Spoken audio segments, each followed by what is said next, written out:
بسم اللہ الرحمن الرحیم۔ السلام علیکم ناظرین، آج کی اس ویڈیو میں آپ کو نظر بد دور کرنے کا روحانی علاج بتاؤں گی، لیکن اس کے بارے میں بتانے سے پہلے میری آپ سے گزارش ہے کہ میرے چینل کو سبسکرائب کریں، ساتھ ہی نوٹیفیکیشن آئیکن بیل کو پریس کریں تاکہ نئی آنے والی ویڈیوز آپ تک فوراً شیئر ہو جائیں۔ ناظرین، نظر کا لگ جانا برحق ہے۔ اگر کسی کو نظر لگ جائے تو وہ یہ دعا پڑھے: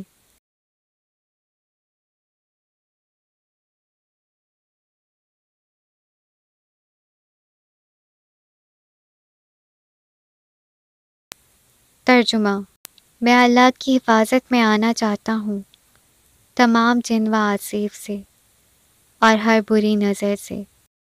حضرت عباس رضی اللہ تعالیٰ عنہ فرماتے ہیں کہ رسول اللہ صلی اللہ علیہ وسلم حضرت حسن اور حسین کو یہی کلمات پڑھ کر دم کرتے تھے اور فرماتے تھے کہ تمہارے دادا ابراہیم علیہ السلام بھی اپنے بیٹے اسحاق اور اسماعیل علیہ السلام کو نظر لگ جانے پر یہی دعا پڑھ کر دم کیا کرتے تھے۔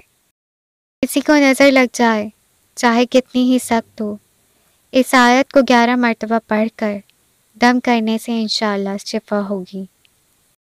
اپنے بچوں پر صبح و شام ان کلمات کو 3 بار پڑھ کر دم کریں، انشاءاللہ تعالی نظر بد سے حفاظت رہے گی اور لگی ہوئی نظر بھی اتر جائے گی اور شیطان کی شر سے حفاظت رہے گی۔